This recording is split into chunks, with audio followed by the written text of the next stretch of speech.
Yo, what's up guys, Disso here, and today we're going to be talking about how Daenerys will become the Mad Queen. So it's a common theory that by the time Daenerys gets to Westeros, she will not be this good and loving ruler like everybody thinks she is. Everybody just looks at it like, oh, Targaryens have a history of madness, so therefore Daenerys is going to be mad. She obviously wasn't born that way, she hasn't always been like this, so what could trigger the change?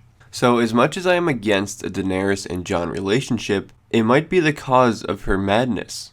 So in 2014, George R.R. Martin was doing an interview about the world of Ice and Fire. He says the following. Targaryens were interlopers from another culture, and they had some unique factors that didn't necessarily fit into the mainstream of the other Westerosi lords, such as their traditional incest, which was part of keeping the bloodlines pure so that they could better control the dragons, brother marrying sister, and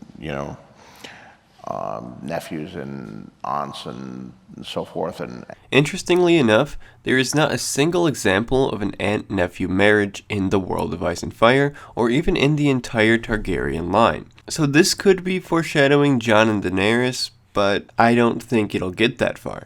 Here's why. In Season 6, Episode 10, Daenerys and Tyrion have this conversation. I know it was hard for you. You turned away a man who truly loves you because he would have been a liability in the Seven Kingdoms. That's the kind of self-sacrifice that makes for a good ruler, if it's any consolation. It's not.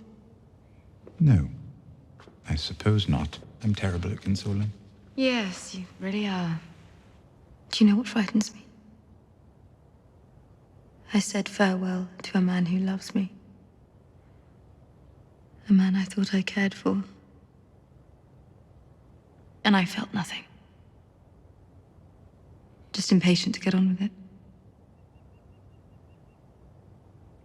He wasn't the first to love you. And he won't be the last. So they were just discussing how Daenerys threw away Daario and felt nothing for him even though he truly loved her. All she's had in her life was men that desired her and that would fight and die for her. In A Storm of Swords, there is a thing called Dany's 3 Treasons prophecy. 3 fires you must light, 1 for life and 1 for death and 1 to love. 3 mounts you must ride, 1 to bed, 1 to dread and 1 to love.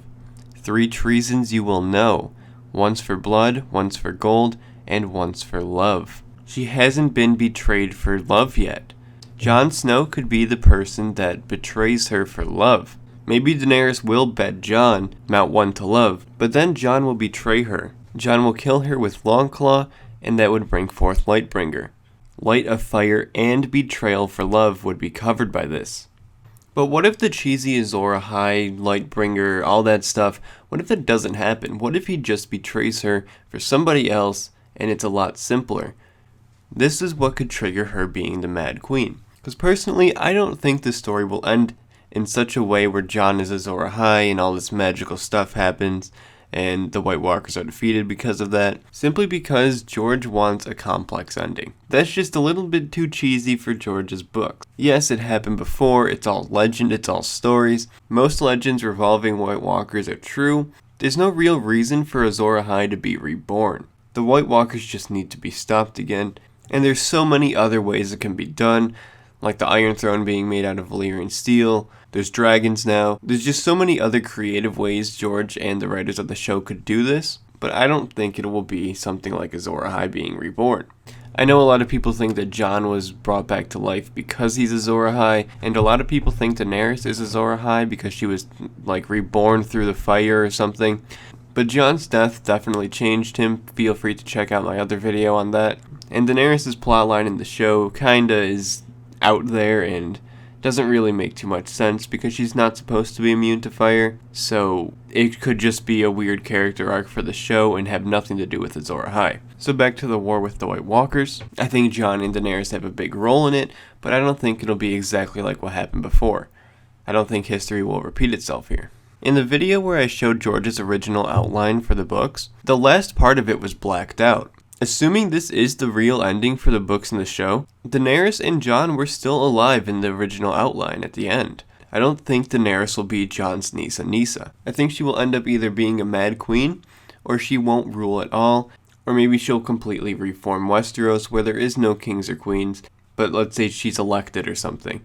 I don't know how it'll really work, but I really don't think she'll die by the hands of Jon. If she does die, it'll probably be in the war with the White Walkers. So let me know what you guys think about this. Tell me in the comments what theories you want to see.